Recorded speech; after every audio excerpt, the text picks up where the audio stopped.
Price Index. And this is how the government measures inflation.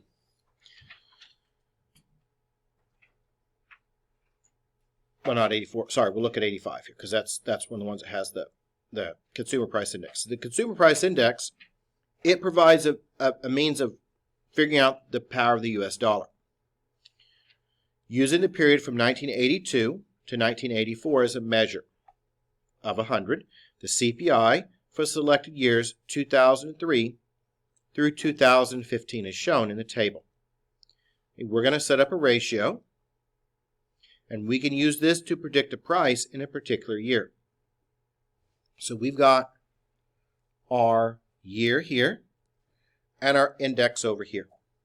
So we've got year and we've got our index. Now what we're going to look at is we're going to look at different years, and we're going to try to figure out now what the values are.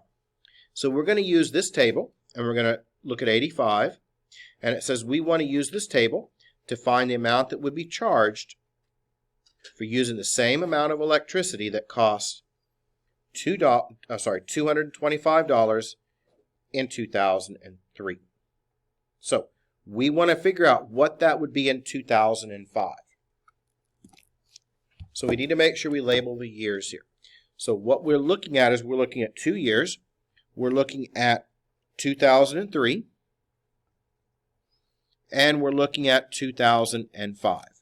And what we look at is we look at the price as our ratio over the index. So what are we spending in 2003? Okay, in 2003 it says from the directions here, we spent $225. What is the index value in 2003? Our index value in 2003 is 184. And that's just a reference number that tells you the inflation factor. So we spent $225. The index is 184. Now in 2005, I want to know how much that electricity bill should be. So I don't know the value of that electricity bill. It's unknown. But I do know from the table that my index is what? Yep, 195.3. So that's going to go down below. We can now cross multiply, and we can figure out how much I should expect to spend on electricity. So we're going to go ahead and cross multiply. So that's 184x equals 195.3 times that 225. We'll multiply those together.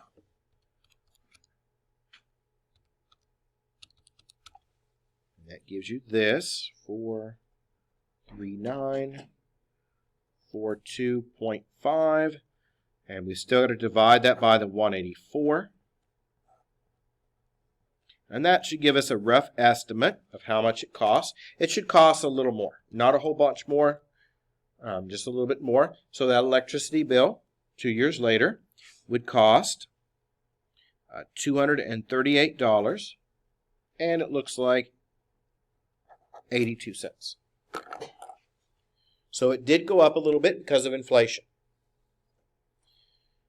We can use this to figure out the prices of different items. You know, what a car costs in the 80s versus what a car costs today.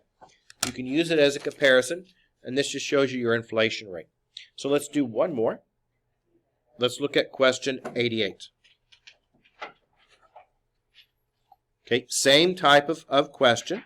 We're going to use the starting point of 2003, and we want to figure out what it's going to cost in 2015. So again, same numbers. It cost me $225 for the electric bill in 2003. The index value for that is 184. I want to figure out what the cost would be. Remember, it's price over index. It's always the same way. Price over index here. I want to figure out how much it's going to cost me for that electricity. 2015. So unknown price, X. And from our table, our index is 237. And now we can cross multiply and figure out what that would be today. So that's going to be 184x equals now 225 times 237. And we'll multiply those together. That comes out to be 53325.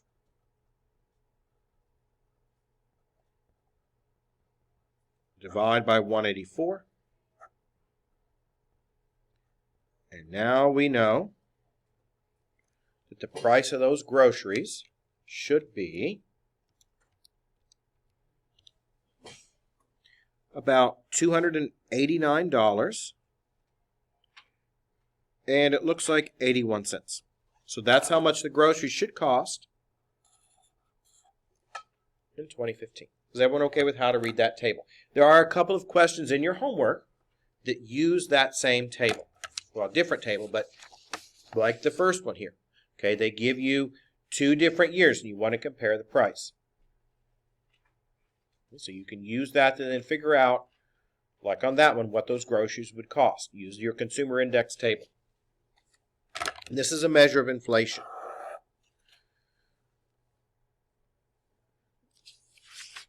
We can also look at triangles and how they relate to each other. I want to do the consumer price index first because it's similar to what we've been doing. The triangles are a little bit more difficult in some cases. We need to set up ratios for these triangles. So we're going to look at question 81. So we're going to have to go backwards. I wanted to do that consumer price index first because it was an easier question. When we look at triangles, these are similar triangles. And what we're doing is we're enlarging it or we're shrinking it. And we've got to set up ratios.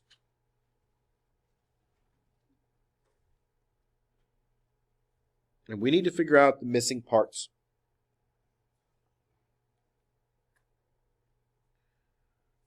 Is there. 17. 15. And 8. Okay, so what we need to do is we need to set up a ratio. And we need to see how they're going to relate to each other. I'm going to call this triangle A and this triangle B. And we're going to set up a ratio. So we want to figure out how they relate to each other. So I'm going to look at it as triangle A over triangle B.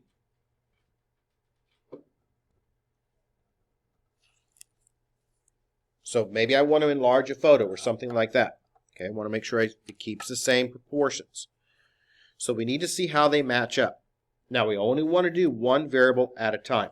We need to find the x and we need to find the y. So we have to make up a ratio and only use one variable at a time. So let's see how they go together. Well, if we look at the mapping here, let's try to find the x first. Okay, triangle A has 15. And that 15 on triangle A is going to match up to what? X on triangle B, right? We need to set up a ratio, A over B. Now, what else do we know? Okay, what else do we know? We know triangle A has 8. And what is it on triangle B? 12. You only want to do one variable at a time. You can't solve both of them at the same time. You have to do them individually. That sets up our ratio. 15 relates to x, as 8 relates to the 12. Now we can cross multiply and solve. So that's 8x equals now 15 times 12, which is then 180. Divide by our 8, and now we know that x is going to come out to be 22.5, right? So there's that piece. Now, how do we find the y? So this found the x. How do we find the y? Well, we set up a similar ratio. Okay. Triangle A over triangle B. So what matches up with the y? 17 matches up with the y. So we've got 17 over y. And we'll use the 8 to 12 again. So that's going to be 8 over 12. Cross multiply, just like we've done before. And when I cross multiply, that gives me 8y equals 17 times 12. And 17 times 12, well, that's 204. We'll divide by our 8, and then what do we get for our value of y here? Yep, divide that by 8, and that comes out to be 25.5. Okay, there's your answer. We found the x and we found the y. So do you see how we set up the ratio? Where would you use this? Well, if you're working with photographs or something and want to enlarge it and you want to make sure it doesn't get distorted, I figure out how big I wanted it. And let's say I was doing some kind of photo and I wanted to make sure that this part of this triangle was 12. I wanted to make sure it didn't become distorted. So I need to set my ratio so that everything stays the same, so it doesn't look all distorted. So label one triangle A, one triangle B. You're going to have to set up multiple ratios. Okay. And let's look at one more. And this will be the last one. Well, we may have to do another one after that, but let's do at least one more, and we'll see if we need to do some more. Let's look now at question 89. And this is dosage calculations.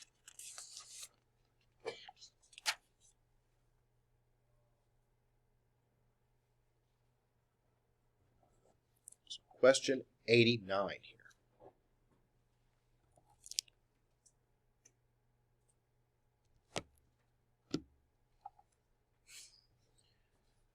Okay, move it up so we can see what we've got. And Logan's pediatric nurse practitioner has prescribed 375 milligrams of aminoxyl for 7 days to treat an ear infection. The pharmacist uses 125 milligrams of minoxidil in each 5 milligrams of the suspension. So what are we trying to do here? We need to figure out what we need. Okay, so the nurse practitioner prescribed 375 milligrams of this antibacterial, right? We're going to do this for 7 days to treat an ear infection. The pharmacist uses 125 milligrams of aminoxyl for 5 milligrams of the suspension. So we need to figure out how much of the suspension they're going to be using. So we're looking at milligrams to milliliters. Again, it doesn't matter which one we have on top. We just need to make sure we're consistent. So I'm going to look at milliliters over milligrams. So the nurse says that this person needs 375 milligrams.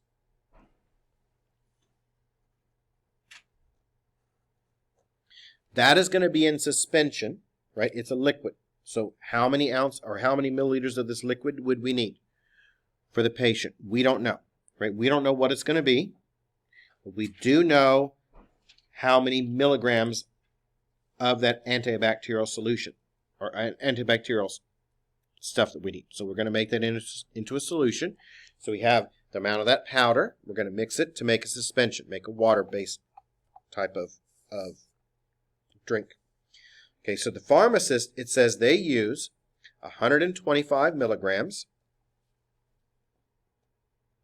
and that gives you out 5 milliliters of this suspension, right? Because this is milliliters, and so we don't know how much we're going to have to give the patient when it's all mixed up. But we know that if we use 5 milliliters, we have to put in 125 milligrams of the powder. The nurse prescribed 375 milligrams of the powder. How many milliliters would he get out in the liquid? So we can cross multiply, and that's going to be 125x equals 5 times 375. Okay, we cross multiply here and divide. So 5 times your 375, that's 1875. And that equals 125x. We'll divide by our 125. And we should have to give that patient 15 milliliters.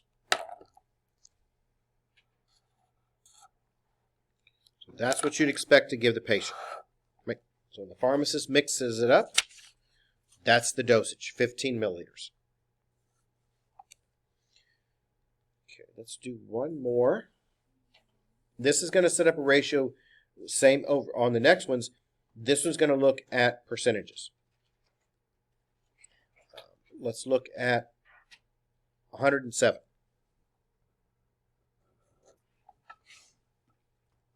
So question 107.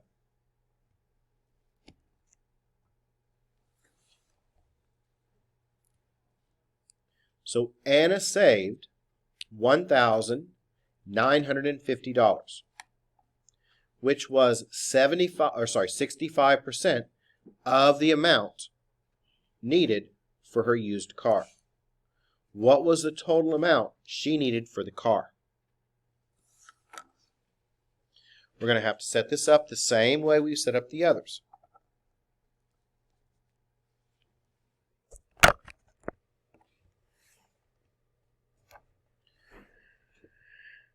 Okay, so let's talk first about, we're going to look at amount and percentage. So I'm going to set this up as a ratio of the amount over the percent. So let's start with how much we've saved. So how much money have I saved? Yep. I have saved, yep, 1,000, make sure I'm on the right one here, 1,950. So that's how much I saved, and that's going to be 65% of the value, percent of the car. So we'll do 65% down here. You can turn it into a decimal, or you can just leave it as percentage there. So 1950, that's 65% of the car. Now, how much does a car cost? Do we know the total amount of the car? No. So that's going to be unknown. But if I pay for that car, what would the percentage of that be? Okay, 100%, right? Because we're paying for that car, so that's 100% of the car. Now we can cross multiply, and we should be able to come up with the value of that used car. So pretty simple, cross multiply. All I did was I set that up as 100 because I'm paying for that one car. 100% or one car. So cross multiply, and that's going to give you 65x equals 1950 times 100. And let's do that real quick. 1,950. Going to multiply that by 100. That's 195,000 equals that 65x. We'll divide by our 65. And we should now come up with the value of that car. Okay? And the value of that car should be around $3,000. So that's going to be the cost of that car. So that's how we set up the ratio. We did percentage in the denominator, amount in the numerator. You can do it either way, as long as you're consistent though. So we spent $1,950, as that's what we saved. That gave us that 65% for the down payment of the car. I don't know the total cost of the car, but I know 100% represents the total car. So cross multiplied, we got our answer there. Okay, we have a little bit of time left. We're going to start discussing the next section. And the next section is a more difficult section because these are the mixture and the investment questions. I'm going to work out probably 2 of these. I'm not going to give you homework over them, though, because we're going to spend a lot of time next class period going over a lot of these, because this section is one of the more difficult ones. So I'm going to do 2 of these questions. I'm not going to assign them as homework, because we're going to go over more of them next time, but we are going to at least discuss them today a little bit, and we'll finish them up more next time. So this is now 2.8. We're going to look at question 21.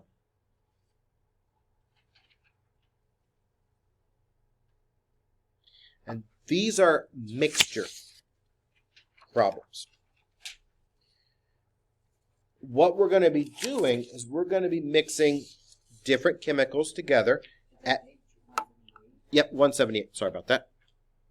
And this is going to be page 178. We're going to be mixing chemicals together. And these have different concentrations.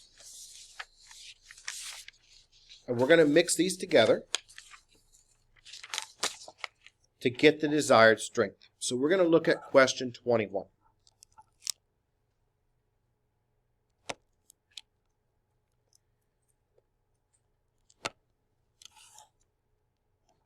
The textbook uses tables. I've taught this a lot of times over the years, and I think tables make it more confusing. I like to draw pictures.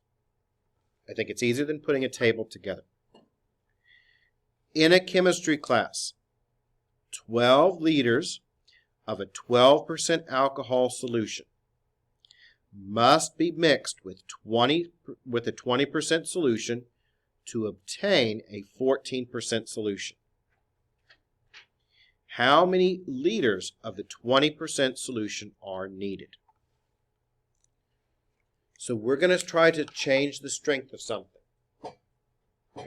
Maybe it's like floor cleaner or insecticide. We got to either strengthen it up or we got to dilute it down. When we look at these containers have an amount, the number of liters, and they have a concentration, the percentage that goes with it. So there's 2 parts that go with each one of these. These are then going to multiply together to give you what's called the pure. Now what the pure is this. Think, for example, you got a pot of water with a bunch of salt in it. If you boil off the water, what are you left with? You're left with pure salt. Okay, so the pure is if you take the water out, what is left over? So that would be if you boil all the water away in a pot that has salt in it, how much salt is left? That would be the pure, is what's left over.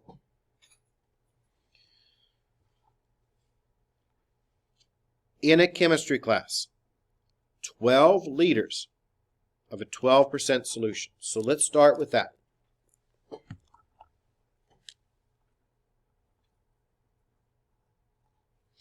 Each of these containers is going to have an amount, and it's going to have a percentage rate that goes along with it.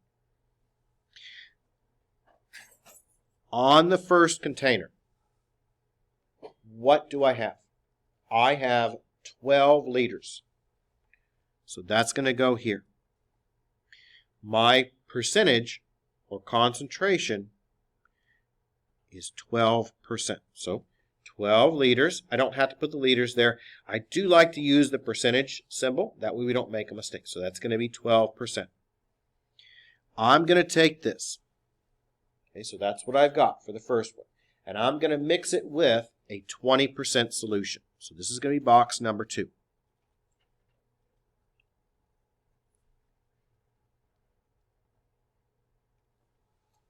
Do we know how many liters of that 20% solution we have? Does it tell us at all in that question? No. So that is going to be our unknown part. So we've got 12 liters at 12%. We're going to combine that together with an unknown amount of 20%, and we want to get out box number 3. And this is what we want to end up with.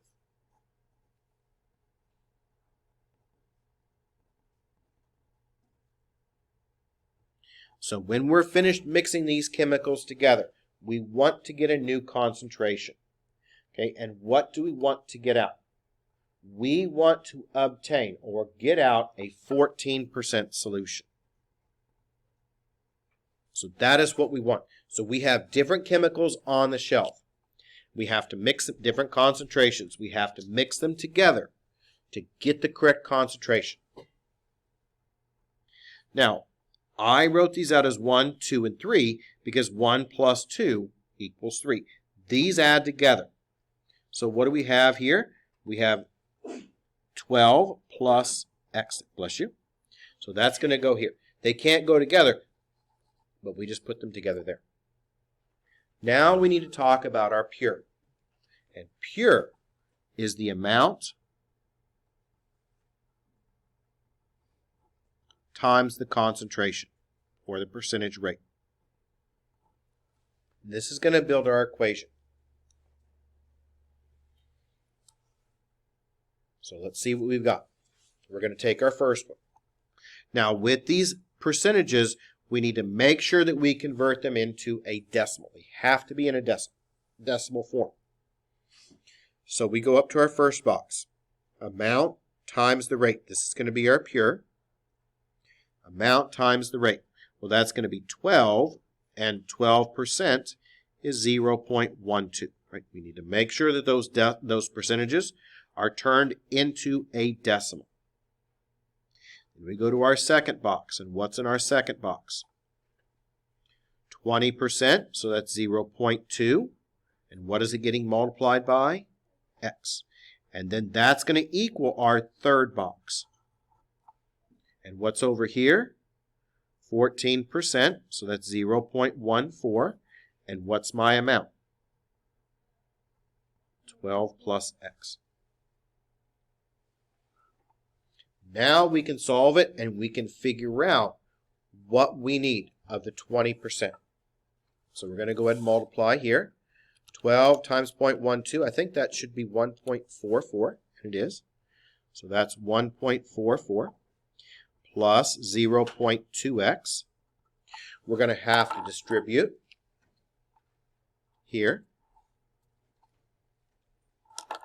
And that gives you 0.14 times that 12. Well, that's 1.68 plus 0.14x. And now we should know how to solve it. Okay, so we'll solve this out. So I'm going to subtract off the 0.14x from each side. And I've got 1.44 still there.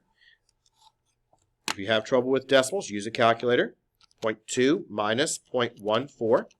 Okay, that gives you now 0.06x left over. And that equals the 1.68. Because those are gone. And now what do we have to do? Take away the 1.44. And that gives me 0.06x equals now 1.68 minus 1.44. And that gives me a 0.24. We'll divide by the 0.06. And that gives us now x equaling 4. So what we need is we're going to need 4. In this case, it's in, I believe, milliliters. Sorry, liters. So this is 4 liters of the 20%. We're going to cover a lot more of these next time. I just wanted to at least introduce one of them. So I'm not going to give you homework over these, but I wanted to at least start you thinking about these. And these are the ones that you'll see again in intermediate, and you'll see them again in college algebra.